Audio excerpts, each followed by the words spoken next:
আসসালামু আলাইকুম রহমতুল্লাহ।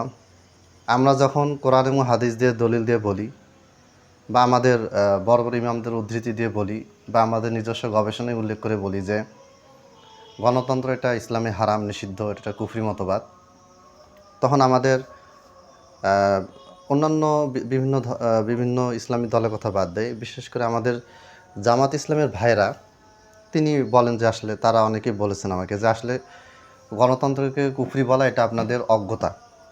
আসলে ইসলামী গণতন্ত্রের সাপোর্টার ইসলামী গণতন্ত্রের প্রবর্তন করেছে, আর ইসলাম যে গণতন্ত্রের প্রবর্তন করেছে সেটারই আধুনিক রূপ হচ্ছে বর্তমানে এই যে গণতন্ত্র চলতেছে, ইলেকশনে দাঁড়ানো, ভোট নেওয়া, ভোট চাওয়া, এর মাধ্যমে সংসদে যাওয়া।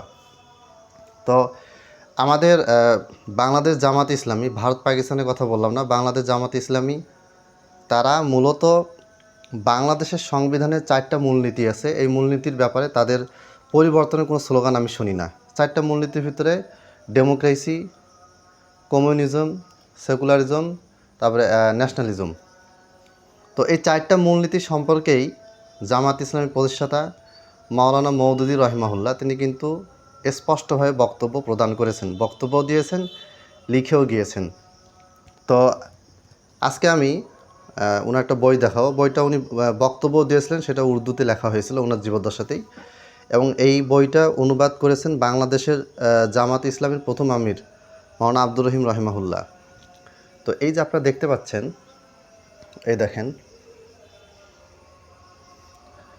ইসলাম ও ধর্মহীন গণতন্ত্র, মানে গণতন্ত্রটা ধর্ম নয়, এটা ধর্মহীন, ধর্মের বহির্ভূত। অনুবাদ করেছেন সৈয়দ আবুল আলা মওদুদী রহিমাহুল্লাহ, এবং লিখেছেন সৈয়দ আবুল আলা মওদুদী, আর অনুবাদ করেছেন মাওলানা আব্দুর রহিম। এই বইটার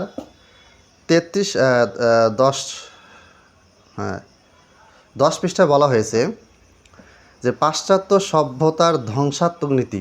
অনুবাদ কিন্তু জামাত ইসলামের আমির, প্রথম আমির, বাংলাদেশের প্রথম আমির মাওলানা আব্দুর রহিম রহিমাল্লাহ তিনি করেছেন, এবং তিনি নিজেও গণতন্ত্রের বিরোধী, এবং তিনি বলেছেন, মাওলানা আব্দুর রহিম রহিমাল্লাহ বলেছেন, তার একাধিক গ্রন্থে বলেছেন, তার মধ্যে সুন্নাত ও বেদাত বইতেও বলেছেন যে এইভাবে গণতন্ত্রের মাধ্যমে ইসলাম প্রতিষ্ঠা করা এটা একটা মুনাফিকি কাজ, শয়তানি, ভণ্ডামি, এভাবে তিনি উল্লেখ করেছেন। তো এই 10 পৃষ্ঠা বলা হয়েছে যে পাশ্চাত্য সভ্যতার ধ্বংসাত্মক নীতি।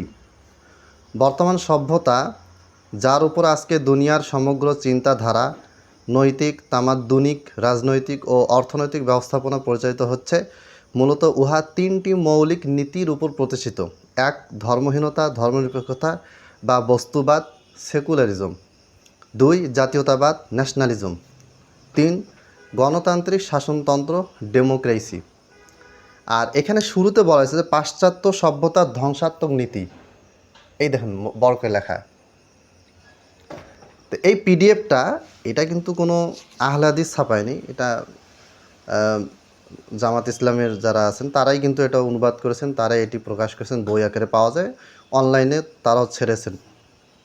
এবার 18 পৃষ্ঠায় লেখা আছে গণতন্ত্র ও উহার ধ্বংসলীলা, এটা শিরোনামে। এরপরে গণতন্ত্র যে এটা কোনোভাবে ইসলামের সাথে সামঞ্জস্যশীল নয়, বরং এটা যে বিরোধী, এরা তিনি স্পষ্টভাবে বলেছেন। মানে গণতন্ত্র একটা কুফরি মতবাদ, হারাম মতবাদ, ইসলাম বিরোধী মতবাদ। এইটাকে তিনি কঠোরভাবে, গণতন্ত্রের বিরুদ্ধে তিনি কঠোরভাবে তিনি কী করেছেন, বক্তব্য দিয়েছেন।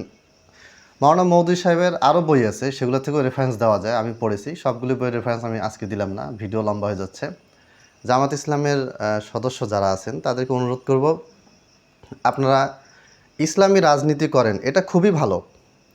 একটা দল ইসলামকে রাষ্ট্রীয় পর্যায়ে নিয়ে যাবে, এটা অবশ্যই একটা প্রশংসনীয় কাজ, কিন্তু সেটা ইসলামিক পন্থায় নিয়ে যেতে হবে। আপনি ইসলামকে রাষ্ট্রীয় পর্যায়ে নিয়ে যাবেন ইসলাম বিদ্বেষী, ইসলাম বিরোধী পন্থায়, এটা কোনোভাবে গ্রহণযোগ্য নয়। এটাই মাওলানা মওদুদী রহিমাহুল্লাহ তিনি বুঝিয়েছেন, এবং মাওলানা মওদুদী রহিমাহুল্লাহর সাথে আমি অনেক ক্ষেত্রে বিরোধ পোষণ করলেও, দ্বিমত পোষণ করলেও, এই মাসালায় গণতন্ত্র যে ইসলাম বিরোধী একটা আইন, মতবাদ বা ধর্ম বা যাই বল না কেন, এই ব্যাপারে তার বক্তব্যের সাথে আমি একমত। তাহলে যারা গণতান্ত্রিক পন্থায় ক্ষমতায় যেতে চান, যে সমস্ত ইসলামিক দল আছেন যারা মাওলানা মওদুদী রহিমাহুল্লাহকে ফলো করেন, তাদের উচিত হবে মাওলানা মওদুদী রহিমাহুল্লাহর এই বক্তব্যগুলিকে ভালোভাবে বুঝা, অনুধাবন করা। আসসালামু আলাইকুম রহমতুল্লাহ।